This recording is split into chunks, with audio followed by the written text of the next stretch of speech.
Hello, friends, and welcome to Binge O'Clock, the podcast where we watch something and then we talk about it. I'm Joy Selden, and I've seen almost everything. I'm Danielle, and I've seen almost nothing. I'm Nella, and, well, that's your problem right there. There was a dead body in the koi pond. Oh, my God. In the koi pond. Everyone missed it, and everyone missed it. Well, you know, those floating leaves, those swamp plants, those pond plants, they hide a multitude of sins, including dead bodies. Now, what possessed that intern to pick up a stick and poke at the dead fish? Would we have done that? I would have done that. You would have done that. Yeah. Of course you would have. Yeah.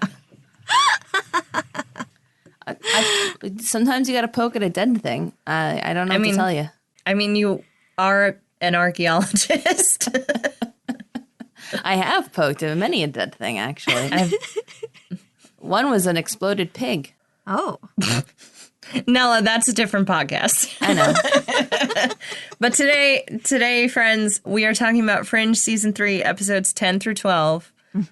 You know, there weren't a lot of notes on these episodes. I'm going to try and sum them up as quote-unquote quickly as possible. One of them dealt with the consequences of time travel and knowing possibilities and, you know, paying for your actions. It was also a test, too. Yeah. It was also a test. I mean, it was also a test, but the characters didn't know that. Consequences and benefits, question mark? We'll get into that. We'll get into that. We also got Murder Peter. This is the first time we see Murder Peter. Although I'm sure there are people out there who are just like, is it murder to kill the shapeshifters? It is. It's murder, It is. friends. It is, in fact, murder. As established in the Fringe universe, you always choose murder. You always choose murder. Mm-hmm. If you're having a bad day, I guess you just need some murder, feel a little better about yourself, whatever. We'll get into that, too. I mean, some people, you know, do yoga. The Fringe universe does murder. Yep. Unless you're Astrid, and then you bake. And then you bake. Which then you bake. You stress honestly, bake. Astrid's got the healthiest coping mechanism for losing all control of her life and her hopes and her dreams. Well, healthiest that we know about, right? Yes. Because she knew that underground nightclub scene really well. She did, though. I think she's got some other ways that she blows off steam. That's all I'm going to say. I want to party with Astrid. Oh, yeah. I always want to party with Astrid. And then, wow, I literally asked you guys what the third episode was a minute ago, and I've forgotten it already again. The third episode is aerosoled blue dust that turns your bones to goo. Ah, yes. This is another, you know, I would love these episodes to have a little more nuance personally, but this is the back to the formula monster of the week thing. But also we've seen this before. This is the soldiers who were experimented on, and these soldiers are out for revenge. But like we saw this with the glass soldiers who, you know, were taken advantage of because of their physiology, because of government testing. Mm-hmm. It is definitely a running theme of this. It is definitely a running theme of this show, though. You know, like what you do as an unwitting test subject and how you react to that abuse. Because, you know, we've also got the Cortexiphan children, right? We've got literally anyone that Walter's ever worked with. You're not wrong. But yeah, do we want to tackle? Should we tackle them in order? Yeah, in order. I like the openings. I like the opening scene in the first of these 3 episodes, where Peter walks in on Walter injecting himself in the leg with something, pants down. Yes. Fun story. We actually were watching this with a friend at the time who joined us for the viewing. I was just like, oh, needles. And I was like, fair. If it's just the fact that the needle's on the screen, don't worry. It never actually makes it into his body. It's just this conversation of like, what you doing? No, really, what you doing? You're just talking to an astral projection of me. You're just saying You're trying that to see if I'm high. I love how much Peter like knows Walter now. And I just love their banter so much. Yes. They have such a good dynamic. And of course, this is a pretty important part of Walter's arc, because what he's trying to do here is regrow the parts of his brain that have been removed by William Bell because he's in direct competition with Walternate, who he views as smarter than him because Walternate has not had pieces of his brain removed. Yes. I know. It's not great. I always worry about Walter in these instances. I do appreciate that, like, Nina Sharp kind of comes through for him a little bit and notices that he's having trouble, and like he does kind of confide in her about, you know, I would really like to do this because I need to be at my top best condition when I've basically been lobotomized and I need the rest of my brain. And she does. She's like, yeah, there were notes and there was this thing, although chimpanzee. She brings him 3 vials. 2 of them were based off of animal DNA, a rat and a chimpanzee, and 1 was based off of a human, and he just huffs them immediately without even a second thought. I know. And this is Walter, right? He's just so desperate to save Peter. He's throwing himself into the line of fire over and over and over again. And and we've sort of seen this before, and we've seen how desperate he gets. But I love that, like, I know this one's the chimpanzee. I know it didn't have a label. Guess what? You can label it now because all of a sudden I'm craving bananas and showing displays of aggression. And I'm just like, I mean, that's okay, fine. Fringe science. That's hand wavy. That's really not how that would work at all. But like, regrowing pieces of chimpanzee DNA in your brain is kind of... And I also love that Nina was like, and we can approach this very scientifically, and we can start with trials on a whatever, and we can figure out what all this is. And he's just like, nope, I got it. Nope. And he takes it right away. Gotta huff it. Gotta huff it. Nina, she tries so hard to be the reasonable one. So hard. I know. And yet she has this circus of a team, every member of which is just falling apart at the seams. Completely falling apart. Not Brandon.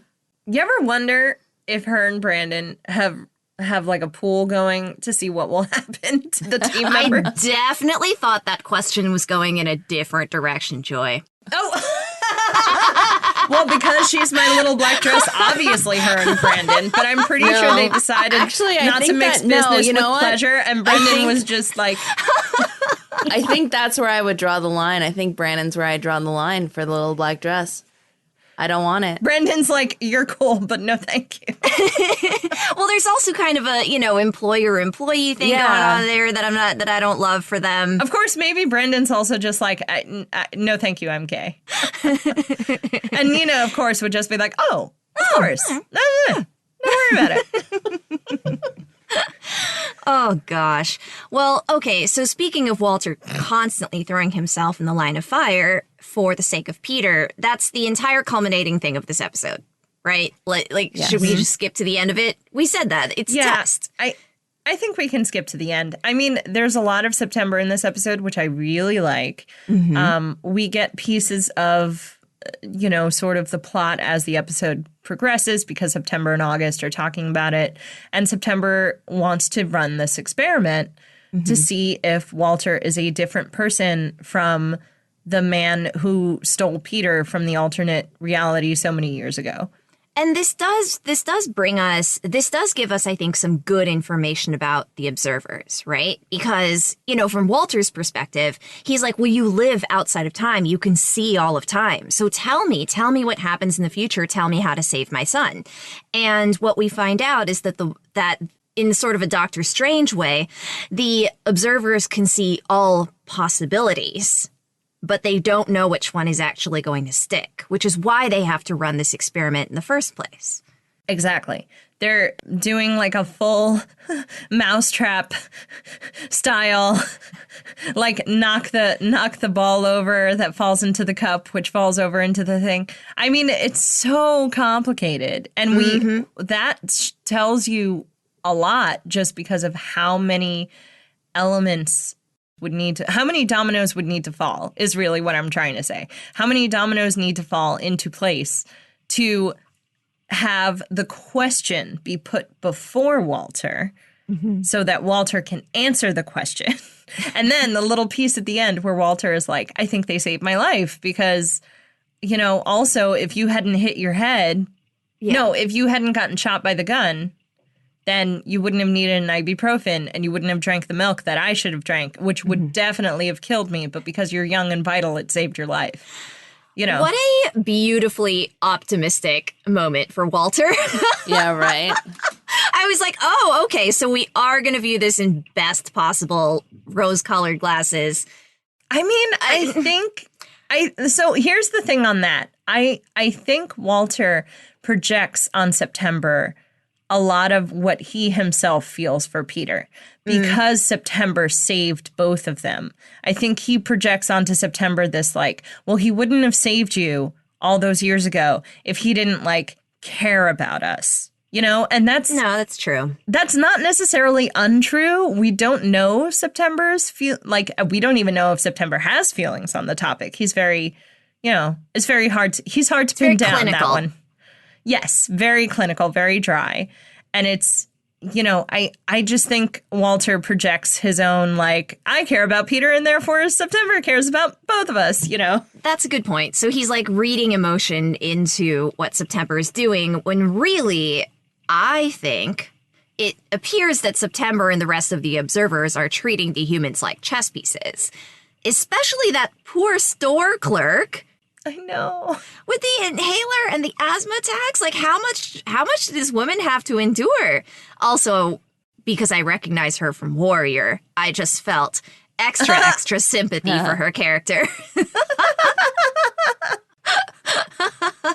I mean, yes. I mean, that will always be true for the side characters in this thing. I mean, and again, this is September taking very drastic measures, right? In his hypothesis of being correct, of like, I think Walter is a new man. Walter will save her. So me taking this inhaler is fine.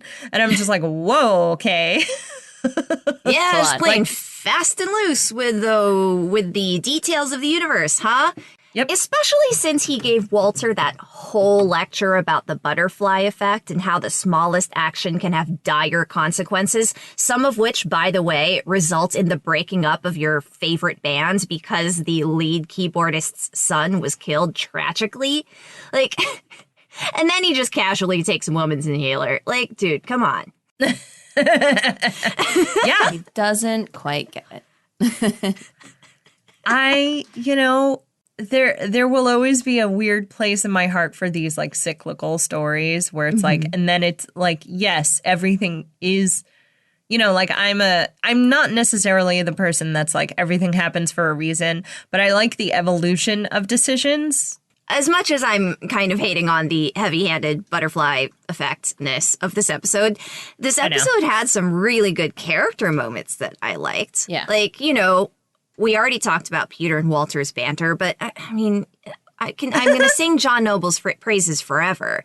But the moment where he couldn't find the magnesium sulfate and he's just panicking because he thought that maybe he put it here and it was there and Peter's on the floor and he's dying. Peter's dying. And you're just like, ah. Oof. Yeah, that scene is really rough. That hit me right in the feelings. Yeah. And it's also a testament to weirdly, how far he's come to be like not panicking and actually able to think through the panic, as opposed to, you know, an earlier Walter would have just had a panic attack, you know, because he would have felt so helpless.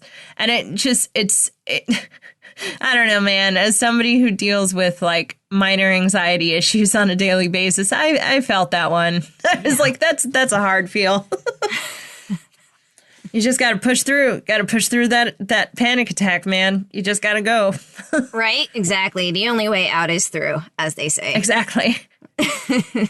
Yeah. No, there were so many good character moments. I really liked the Peter Olivia stuff in this. You know, I really liked even though everything is really difficult for Olivia and like she's trying and like she has to work with Peter and they have to work together and they're, you know, and she's also dealing with this loss and not really knowing where she stands with Peter. Like we just had the, I don't want to be with you. I don't want to be anywhere near you. But obviously we have to work together conversation. Right. And it's really hard for her. And it's hard for her to deal with. And, you see her try to stuff it down, but inevitably she can't stuff it all the way down. Yeah. And she has to say something. I mean, what I do enjoy is that they really are. And, I'm sure some people feel like, oh, you're really like being a dead horse on this. But like, no, there is so much trauma she has to unpack. And that's going to take time. And she's not even going to therapy because we don't believe in that in this show. So she's just doing it all on her own. Not to skip to like the end of these 3 episodes, though, but is it the end of these 3 episodes? Who does Nina offer therapy to? I'm remembering a moment where Nina specifically offers therapy to someone and says, oh, we have people on staff who can help manage that. And some part of my brain goes, I'm sorry, you have what? But you sent her to Sam Weiss? You have people on staff who are trained to help with this, and you're telling us now? Yes, too little, too late, Nina. Damn it. I will find it in my notes at some point. She did say that to someone. I'll find it in my notes at some point. Listeners, just trust us. She says that to someone. And I had the same reaction, too, because I was like, what do you mean you have therapists on the payroll that you could actually have somebody talk to who's like counselors or whatever? I think that she's offering someone to Peter. She might be offering someone to Peter. I'm not going to remember. It's fine. I don't remember. I'll get there. Don't worry. I just have to keep scrolling through the notes. We just have to keep moving through the episodes. And when we get to the episode where it's actually relevant, my notes will tell us precisely what she said and who she said it to. Yeah. And I mean, Christopher Lloyd, just before we get off this episode, Christopher Lloyd is so good in this episode. Yeah. And he's just really, he's meant to be playing an older, aging musician in I think it was like an assisted living. I can't quite tell if it was a nursing home or an assisted living. I'm not sure. I think it's an assisted living. It might be an assisted living. But, he's obviously, he's meant to be older than Walter Bishop. And there was a part of me that was like, Christopher Lloyd is like weirdly ageless old man. And I'm like, I don't even know if there's a difference in John Noble and Christopher Lloyd's ages. Yeah. I mean, older, but not like super significantly, right? Because when Roscoe would have been a member of Violet Sedan Chair, he could have been a member of Violet Sedan Chair as a very young keyboardist. Also and Walter true. was getting into Violet Sedan Chair when he was already running experiments at Harvard. Yeah. I mean, so okay, like, true. All right. I don't know. True, but he did have that throwaway line of like, I feel like a teenager again with him playing piano in the thing. And that threw me off, but I'm pretty sure he was listening to them in their 20s. I'm sorry, I'm sure Nella has this answer. No, Christopher Lloyd has 10 years on John Noble. There we go. Yeah. 10 years is actually about right. 10? Yeah. Yeah, you know what? 10 years makes sense, though. Teenager versus a 20-odd. Mm-hmm. I mean, like I still listen to Bare Naked Ladies like it's my job. Like, yeah, I absolutely listen to the music that I listened to as a teenager. 100%. But I mean, like, like a 25-year-old keyboardist makes sense that a 15-year-old would be like grooving out to that. Like that tracks. I'm actually weirdly very glad that we got that answer because I think he's also meant to be playing somebody like quote unquote even older because he needs help like sitting and standing at that point. Like he's definitely playing a man who has lived a life and who is reaching the tail end of it. Yes. Yeah. And he just, he has all this very touching, he too was a father who lost his son. And it's a very, I mean, we find out through the episode basically because of Walter, he lost his son. And, it's like one more tally in Walter's book. But it really did feel like this was another Walter for most of the episode. And like it's, including I especially their love shared love of strawberry milkshakes. Yes. I mean, I love that moment. And I also really love the like, when he was talking about, you know, how the music, I mean, to be fair, it was also to shelter himself from his own emotions about his kid. But like the first reason he gives for why Violet Sedan Chair, which is, by the way, a great name for a band. So good. Yes. It's very 70s. I'm very here for it. Why they initially broke up. He was like, you know, it just like it wasn't happening like it used to. And we thought we'd take a break. And then a couple of years went by. And then a couple more years went by. And then I barely touched the keyboard. And like it just happened. And I left the world that I'd known. Mm-hmm. And Walter, of course, is just like, I can relate. Same, man, same. Mood. Yeah. Mood. I don't know. I really love Christopher Lloyd in this episode. And it's nice to have him just be like a dramatic actor and not necessarily need to do comedy and like just sit in his feelings as this wonderful old man who lost his son. It was just really nice to see. I also just love that September was like, your son can only say these words. And I'm just like, man, he doesn't get to say anything else? Like nothing else? And then your dad will immediately forget everything that happened. Well, no wonder he thought it was a dream. Now, fortunately, we get that one more really nice parallel at the end of the episode where Roscoe talks about the value of a second chance with someone. The mirror, of course, being Walter getting his second chance with Peter. And it was just, you know, it's so nice to be able to have that moment of like, this aging rocker, like, weirdly totally cool with all the weird stuff happening around him, being in that lab, probably seeing Jean, like, yeah, just down for whatever's going on.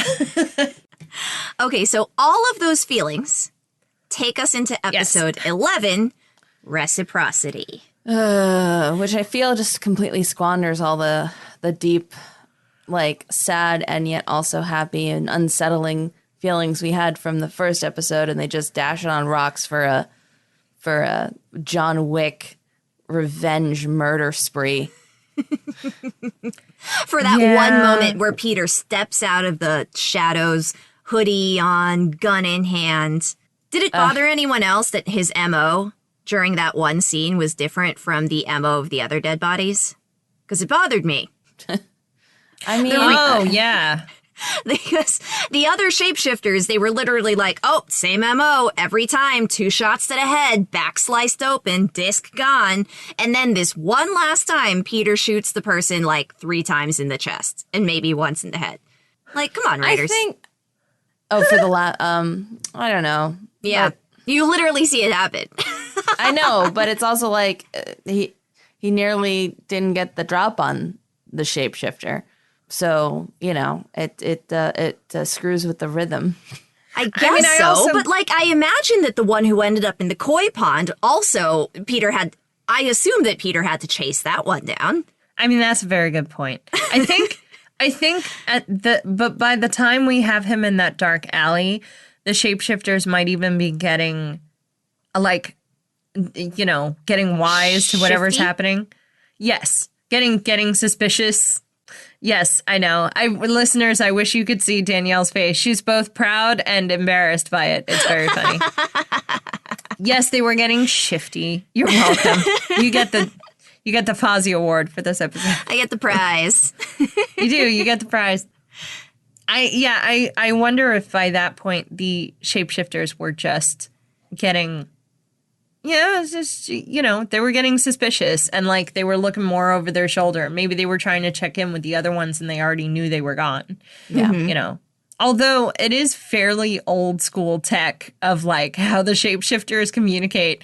It's like it's literal phones and walking into someone's house and knocking on their door. And I was like, you know, if I was building a race of shapeshifter, I don't even know, robot humans. Shape-shifting super soldiers? Just shape-shifting super, yeah, exactly. Like, I would build in, like, a tiny little antenna or a GPS to be like, hey, what's your 20? And just, like, boop yourself in the cheek or something, and you can instantly communicate. Oh, like a panic button.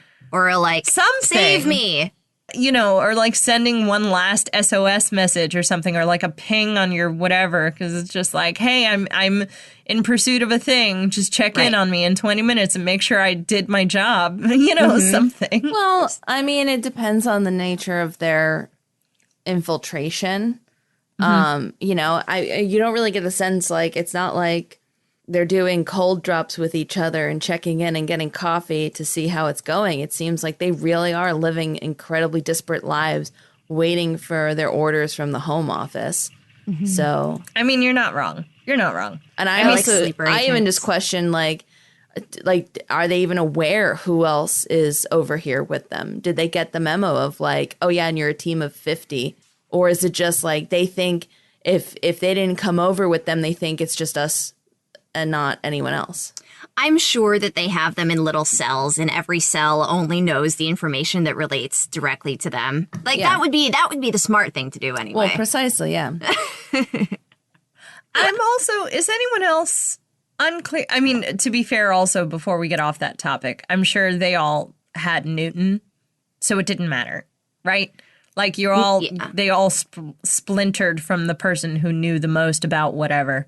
True. Newton and Folivia, right? Because she has all of these encrypted files, which she keeps on insisting on using personal information in her passwords. And I need her to be a better spy. Like, stop. But she's a jock, Danielle. She doesn't know how to spy. Like, what if you didn't use things that were close to your heart in order to protect your information? Yeah. Okay. Can you guys explain to me the olive thing? Because for a second, I was like, why would that matter, though? I think it was like there was a whole list of names. Here's my interpretation. I don't know if I'm right. I think that there was a whole list of names, and in the list of names, some of them were shapeshifters and some of them weren't. They were just like to throw people off the scent, or they were human moles. But she put the shapeshifters strategically in the list based on, you know what I'm saying? Like, olive is the whatever number in the alphabet. So that number person is a shapeshifter. Interesting. I don't know why that makes sense. No, it still doesn't to me. But then again, I'm bad at these kind of puzzles. So then Peter had to have cracked this code to hunt down the shapeshifters as well. Also this. Because Peter was close to her and he knew that Olive would be important to her. It's the truth. Want to know what's important to me? Like, not the nickname my parents gave me, but like my pets. Flowers I like, brassicas. I can never use brassica as like a code word. I mean, I feel like anyone from a mile away could peg that on me. Yeah, no, they would clock that real quick. And see, this is the mistake that Folivia makes. She uses her favorite U2 lyric as a password. Girl, come on. It's just so silly. I understand that it's for the drama of the show, right? Because then every time that Peter is able to move forward based on his knowledge of Folivia, that's like a reminder to Olivia that they were extremely, extremely close. So I get it. It's for the drama. But and also, can I just say, I think it's also meant to do exactly what it's doing to you, which is, wow, is she an idiot? Like, we're meant to really side with our Olivia. If we didn't love her already, this would have probably pushed some people over the edge. Is all I'm saying. You are extremely charming and a very mediocre spy. Like, that's what we're learning about Folivia.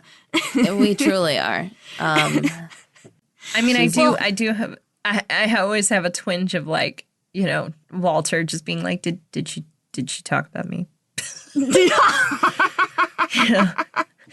Oh, yeah, that's so she true. liked you, Walter. She thought you were very sweet and brilliant. Did she talk about me? Did she talk about me? I also really love his face after that, because it's very obvious the like, oh, that's nice. Oh, wait. She did kind of like. She got me again. She got me to care about her. Her agenda. Agenda. Oh my God, I'll never get over that. I have to tell you, it's been taking its toll. I've been editing the previous episode while we're recording this, and it's just like the idea to call something Vagenda on one, to title something Vagenda is strong. I won't do it, but it's strong. By the way, listeners, in case you were really curious, I have gotten to the section in my notes that discusses when Nina recommends that someone get therapy, and I was right. Nina is talking to Walter because she's found Belly's research notes, and she tells Walter that she's worried about Peter, suggests that he talk to someone, and says there are people that are trained to help. Mm-hmm. Yeah. See, the boys can get therapy, but the girls have just got to bowl Right. with their feelings. So frustrating. Like the sport, listeners. Bowl, as in bowling. I understood that because you all know my feelings on Sam Weiss.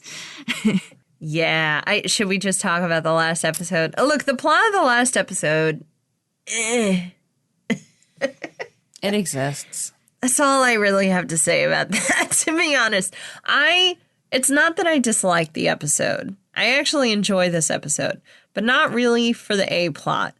I mean, like, I enjoy the, like the Nina Sharp trying to figure out the first People books, and I like her going to, actually, I don't remember when she goes to the safe. Does she go to the safe? It is in the this second episode. No, third. Oh, okay, yeah. Episode 12. And she goes, yes, she goes to the safe, to Belly's safe in this 12th episode. I love that it's like a vent, and it's really just an illusion.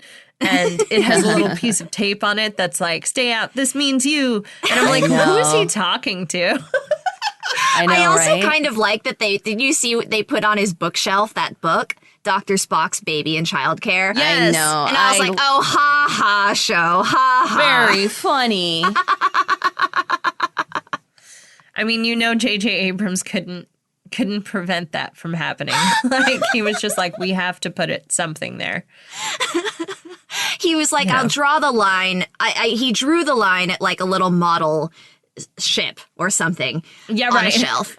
Like, instead. I would have preferred a model USS Enterprise, if I'm being completely honest. That's cheekier to me. Dr. Spock has absolutely nothing to do with Spock outside of they have the same. Anyway, never mind. Oh, see, Nella, you did get mad at something. All right, you found it. You found the thing I could get mad about. You're welcome. Well, thank you. We did have to poke the Star Trek, so. You poked the sleeping beast by mentioning Star Trek. But anyway, Nina's going through this room that's a safe, and I kind of love how she's just kind of gently reminiscing about everything she loves about William as she's looking through the objects. It's a nice little Nina moment. Yeah, I really enjoyed that. And I also like that, I like the things he kept in his safe, which were like, like a toy and a picture of him and her and like the first People's book. I was just like, this is a man who was like a billionaire. He was he was the Bill Gates. I mean, the Steve Jobs of this world, and the things he kept in a safe were these things. The things that were closest to his heart. This Rich show people in are the weird. feels. I mean, It is. It's weird. It's weird. Well, wait, did we have Peter outed as the murderer in the last episode, or will we find that out in this episode? We find it out in the last episode, and I think it kind of culminates nicely because Walter figures it out before we figure it out. yeah. Right? So Walter Walter Walter figures it out before Olivia and the rest of the team do. Yeah. Yeah. Because we still have that, like, out of the darkness in the alley. Right. He's chasing down a shapeshifter. And so he shows up at the house. There's this great fight scene. But we also get the moment where Walter gets to confront Peter about what he's been doing. And, I mean, I'm actually having trouble with this one because it's just like, so Peter went on a revenge murder spree because his life has spiraled out of his control. And he went for murder instead of yoga. Okay, fine. And he tries whatever. to justify it by saying that these super soldiers are there to kill them. They're not even human. They're shapeshifters. So I'm not doing anything wrong, which is when Walter gets the toss back in his face. Then why didn't you tell us? Precisely, too. And also, like, have you thought that maybe Peter, Bubba, hear me out. Maybe if you could figure out who the shapeshifters were, wouldn't it make maybe a little, just a poquito amount of sense that, like, maybe we try to take him in alive? Right? Talk to question Olivia. them. Talk to Olivia. Oh, the we can't investigator. do that. Talk to Broyles. Broyles. Okay, maybe fine. You have a weird working relationship now with Olivia. Talk to Broyles. He's right there. He'll give you a team. Like, you don't have to John Wick this on your own, my dude. And like, it's just very weird for me. It's just like, why did we suddenly have to scratch your serial killer itch show? Like, and then there's like no consequence for it. Yet. Or at least not yet. Okay, fine, then not yet. But like, but it's not just that, like, but then like it's being set up as this like, Peter's going evil, maybe? Is it the machine? Is it like his connection in the other universe? Like, is this like weird twisted thing lurking inside of him? Is it Satan? My money's on Satan. Like, what's going on, show? Why are we doing Jessup this to shows Peter? up again. Why are we doing this to Peter? It was Satan all along. Like, Satan the whole time. And I'm struggling with it, and I'm not here for it. I feel like it's stupid. It's like, it wasn't enough for him, like, when we get to Samwise being like, well, you know, whatever Olivia he picks, that's the universe that's gonna survive. Like, that wasn't enough of like, oh no, everything's on Peter. No, we also have to like mess around with his fundamental character. Yeah, no, I agree with you, because I think that this is kind of odd for him character-wise. And I think you made a good point about Broyles, because there's a show narrative reason that he wouldn't go and talk to Olivia, because things are rocky between them. But we know that Peter and Broyles have a good relationship. Yeah. We know that Peter goes into Broyles' office, that he's the one who created all of the structure that's in place for the Fringe team right now. That was Peter and Broyles. Yeah. Yeah. Like, they're buddies. No, you're right. You're absolutely right. I think so there's a couple things, right? Like, if we didn't have the shapeshifters we had in season 3, we would be totally agreeing with Peter, because we've spent season 3 humanizing the shapeshifters. So in a narrative sense, they're making this out to be like Peter is, you know, this monstrous thing, right? Like, when he loses all sense of control in his life, he just wants to take it out on the people who could arguably hurt them the most. Now, Peter hasn't seen the humanizing of I mean, the other thing is like, fair. but what we've seen for Peter is not that Peter goes out and does a murder. Peter runs away. I mean, Peter hides. Peter, like, I mean, this is kind of Peter hiding, right? Because he's scuttled away from the rest of the team to go do his own thing. Like this is a think- stretch. No. Here's the thing. Here's the difference. And I agree with you. Yes, Peter runs away when people hurt him. Right. We haven't seen what happens when he hurts someone else. And that's what I think this is. I think it's this misguided attempt to, you know what, the only thing I can do because I hurt the woman I love so badly and I didn't even know I was doing it is to protect her at all costs. And right now, our biggest threat are these shapeshifters. Now, do I think it's a good character choice that the writers made? Absolutely not. Again, you went straight to murder. Like, yeah. Very Now Fringe. I didn't quite spoil any actual events, but I did tell Nella, I was like, look, this is an important thing. This comes back later. It's a dumb plot thing, and it happens to this character. It comes back later, and I like, feel free to hate it now and hate it when it comes back. But like, they don't leave this thread alone, which personally I kind of wish they had, especially after humanizing the shapeshifters like the way they did. And I was like, oh, so this was planned. This wasn't just sloppy writing that you decided to do. Like, you did this on purpose so that we would think Peter was a monster. But like, had we only had like Charlie the shapeshifter and Newton and like that other dude and like, you know, the guy who was just tossing heads out of a van, you know, like that guy, I would have been like, I mean, he's right. They're not human. You know, like they are kind of monsters and they're just, I don't know what they are. We see Olivia kill people all the time. Well, I mean, she's straight like shot 2 people in the neck. Precisely, in this episode. which is bonkers to me. Yeah. Like how that happens. Like, Right. we'll get to that. But like, you've made Peter this loose cannon where it's not even like it's for a mission, it's for the greater good. And I get to take him down because I've got, you know, I'm given the okay to go ahead and like make this personal. Like, no, he does this of his own volition, hiding it from everyone. Like, it's a baffling choice to me. Because this is definitely state-sanctioned murder. Like, we see it in the next episode. Well, they were going to do a terrorism, so you can just shoot them without asking any questions. It's fine. Based off of the word of a mind reader, mind you.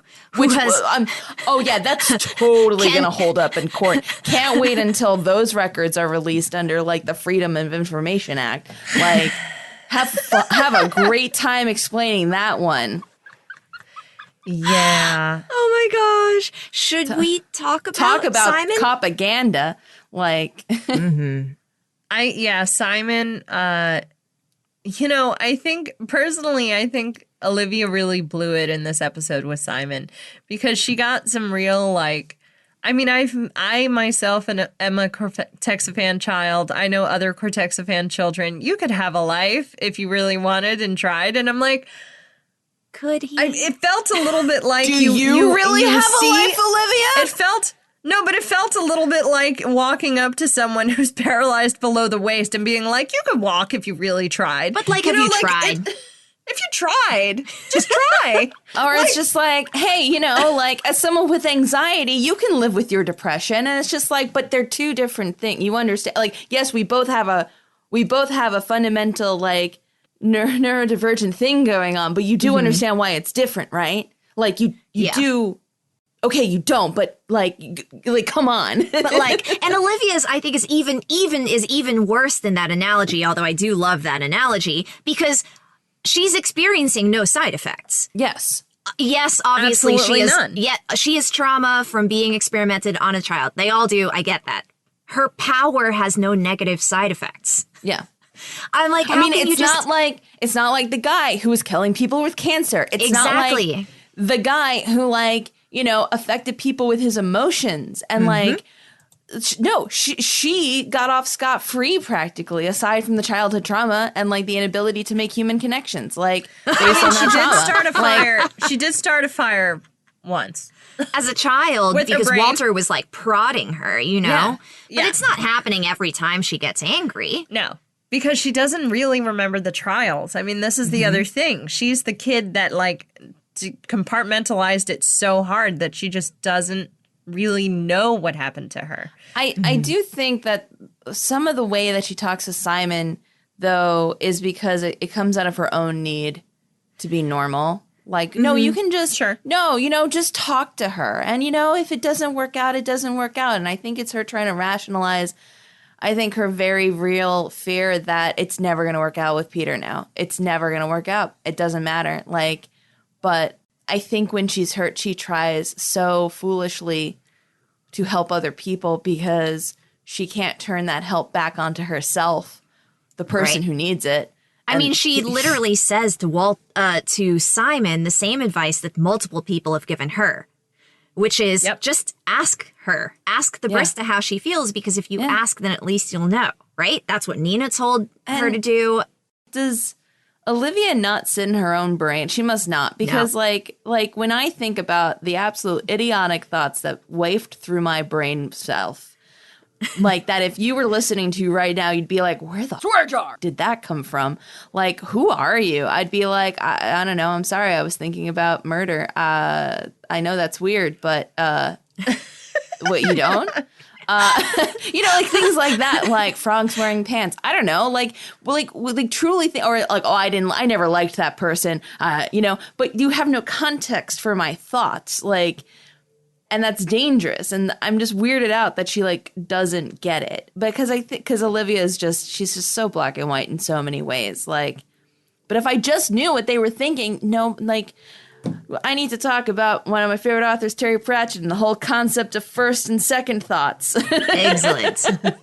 So, like, the first thoughts, okay, are described as the everyday thoughts that everyone has.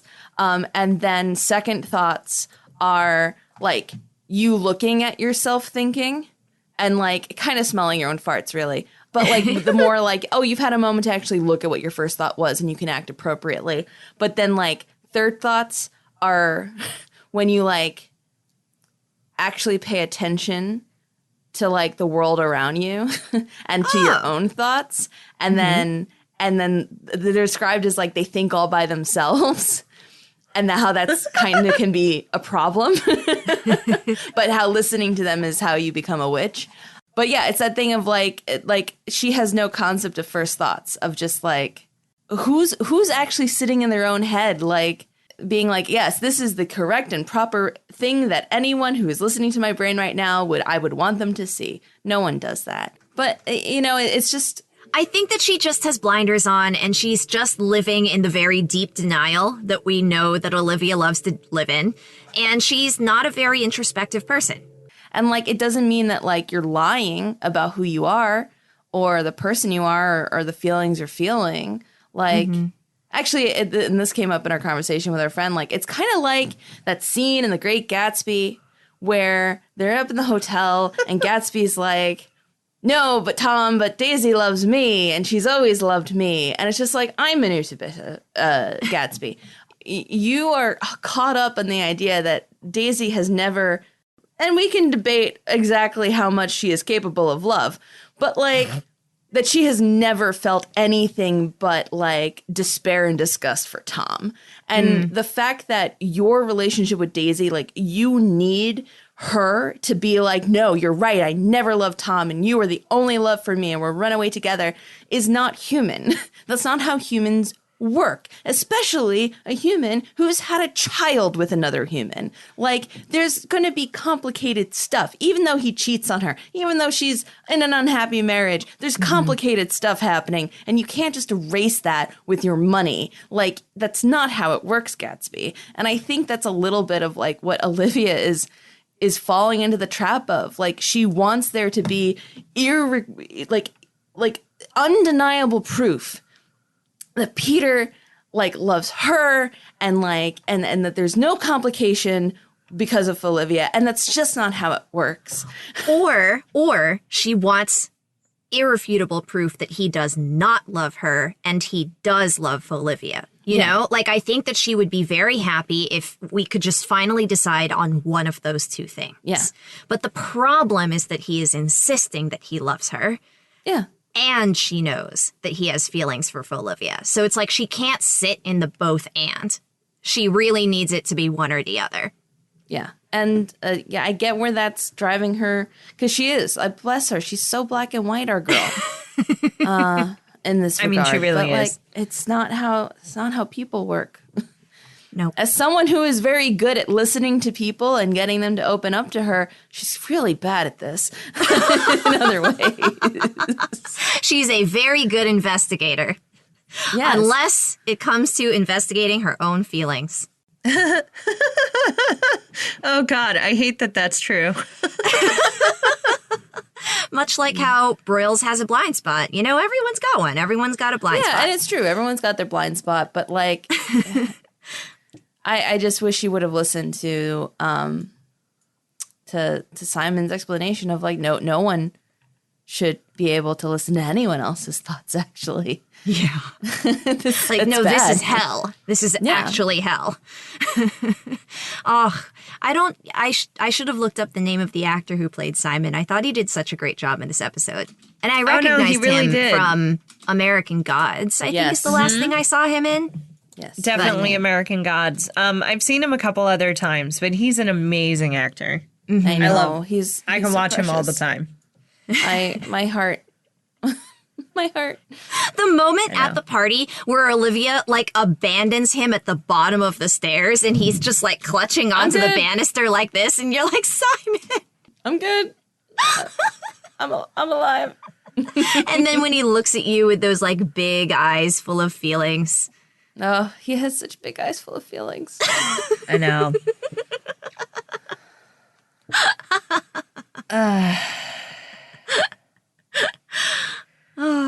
Are we in One More Things? I think so. I think we're in One More Things. We've talked about it quite a bit. You know, it's funny. I had an idea for one more thing, and now I think it's left me. But that's okay. I mean, my one more thing is why would you make a powder that gooifies bones? Do you not understand how ungodly messy that is? Oh God, it's gonna be bodily fluids everywhere. Literally nothing will keep anything from not oozing out of every orifice. And then who's gonna clean that up? And what was it? Danielle's trying to dissect that sentence. Don't think about it too hard, Danielle. Well, and then now I'm mostly just thinking why didn't Fringe make that more gross? If the opportunity was right there. The door was wide open. I think this should have been grosser. You're so right. It should have been absolutely viscerally disgusting. Yes, you can smell the poop. Pilot episode and the bile. Faces melting. Yes. Gross. That would have been cool. We're not it's not like our skin sacs are going to keep everything in if we lost all our bones. That's not how it works. I mean, I think getting into season 3, you started to see a decline in the show, and who knows, maybe they just didn't have enough money for the SF that they usually do. Oh God, it's like if you try to pick up the body the wrong way, your esophagus is going to start rolling out of your mouth or something. It's just ugh. Yeah. Danielle, that sound. I mean, all of your brain and spinal fluid just coming streaming out of your nose. Your eyeballs are hanging out on little because there's no skull for them to sit nicely in. Ugh. I'm actually so upset that they didn't do this in the show. What happened, Fringe? What happened? Somebody dropped the ball. Instead, they gave us cartoon rubber suit. Yes, he didn't even look like a human anymore when they walked into the office and found him on the floor. I think the one thing I really liked was how later in the episode where Walter and Astrid are in the lab, if you look behind them as they're having their conversation, you can see that they've just kind of dumped the body into a glass aquarium. Yeah, absolutely. And it's just kind of crumpled up in there because they don't really know what else to do with it. Yeah. It's, bless. It's, should have been gooey. And also it's just why would you make that? What's the... why this biological warfare? Because one, the minute you use it, the second you use it, no, you're only going to get to use it once. There's no world in which you get to use it more than once. And there's no way you're able to so your plan is we'll just dump it into a cave full of insurgents and no one will know. It's eventually people are going to know that you turn people into goo. I mean, but they also had, it's even worse than that because they had the antidote agent. It just made people, well, not even sterile. I wish it made them sterile, but it made them, pass down this, they themselves were immune to it, but they could be carriers of it for this genetic thing to pass down to their children, which is ultimately why these soldiers decided to be you know what, screw you. And they decided to kill everybody involved in this thing. Yeah, no, you used that thing once, and that, now I'm thinking about that giant goo ball that's sitting on Central Park of like all the people on the planet as a giant goo ball. You all mush them all together into a giant goo ball. Oh, yeah, no. Right? No, you're right. It should have been way gooier. That's like, and it's way like grosser. That is so like dangerous. This isn't like, well, you actually need to like come up with an explosive for a nuclear warhead. It's just like, I don't know. It's very, very intensely out there for biochemical warfare. And I mean, it also sucks because the second time it happens in an elevator, and we just see the shadow of people like clawing to be like, let me out of here. You know what I mean? Like, Fringe, you let me down on your gross factor. So true. And then we just see the elevator they're going to be oozing into the elevator shaft. Into the machinery. And all the machinery was see-through. It's going to smell like bodies forever. But they were board members. We don't care about them. So, like, whatever. They were billionaires, Nella. They deserve to die. Okay. Well, okay, but I'm definitely not eating that though. The people who would have had to clean out the elevator later would not have been billionaires. That's not nice to do to the crime scene cleanup people. Mm-hmm. What is this my one? Has more not thing? helped me remember what my one more thing was. Was. And what about the people who like need the elevator for accessibility reasons, and now the elevator's out of service until they can clean up all the goo out of the shaft? What are they gonna do? Take the second or service elevator, likely. I'm sure there's one. It's a huge building. I don't know. It was choices sure were was made. An episode. Yeah, choices were made. I got to admit, I'm not really here for this section of 3 episodes that we watched this time around. We've had better. Fringe has done better. This felt very much like filler, but poor filler. Yeah. No, I think that makes sense. Like, I think there wasn't a lot narratively. Aside from Christopher Lloyd. Christopher Lloyd was a perfectly good episode, but like... Oh, okay. It kind of, the comfort and, sadness and really makes you think of it just sort of falls to the wayside after being followed up by the next 2. Yeah, I was going to say, I didn't love this little arc narratively, especially since it ends with Sam Weiss getting to be the writer of the first People's books and the one who has been the secret keeper of knowledge. Oh, go, say it now. Yeah, it was about Sam Weiss. So you mean to tell me that Sam Weiss knew Folivia was here the whole time? Yeah. He sure I hate did. This man. I hate and this just man. Let them fall in love and didn't say anything. He's like that God writer character from like Supernatural. He is a little bit. And that's not honestly, really a character I'm in love with as a character type. Kind of less inept, but only because Sam Weiss in this doesn't do anything.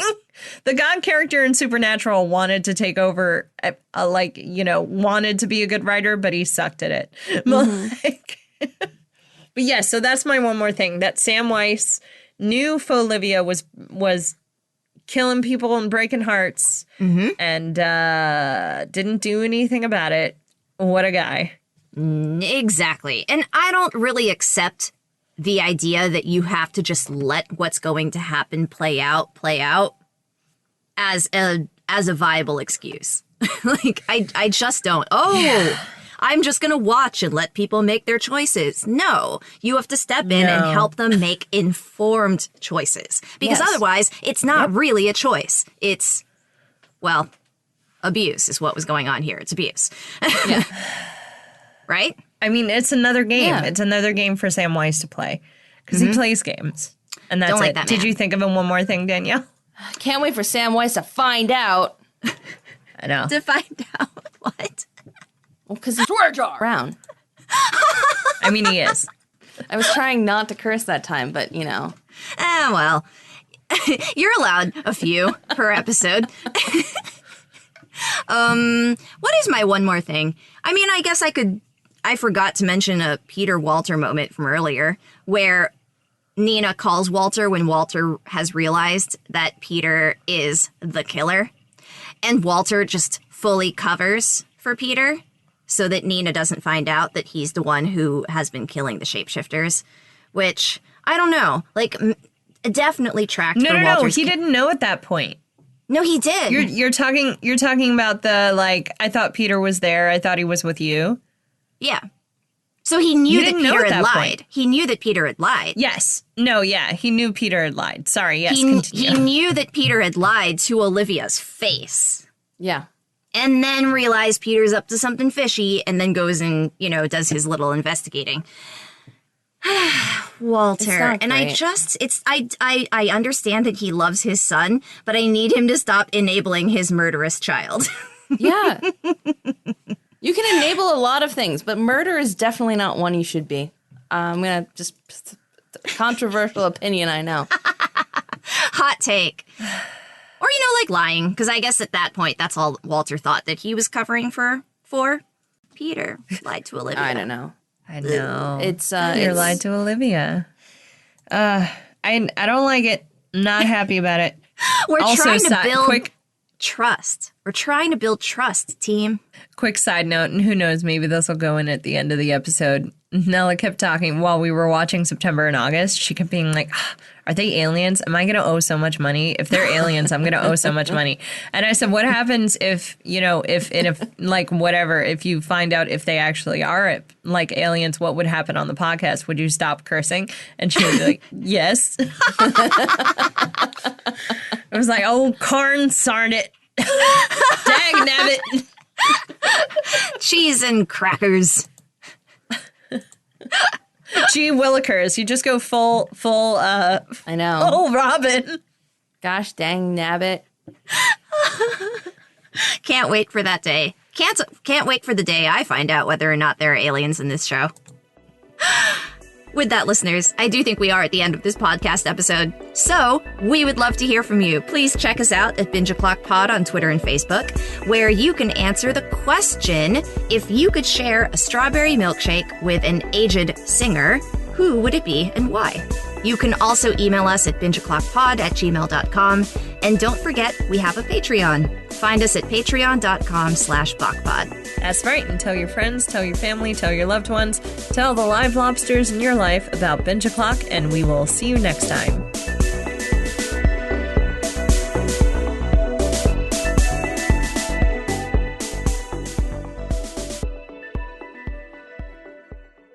If that makes sense. Mm-hmm. I like examining how we got where we were, where we are. Words. I don't know. Y'all, we're all a little sleepy, so if this episode ends up being a little ranty, you're welcome.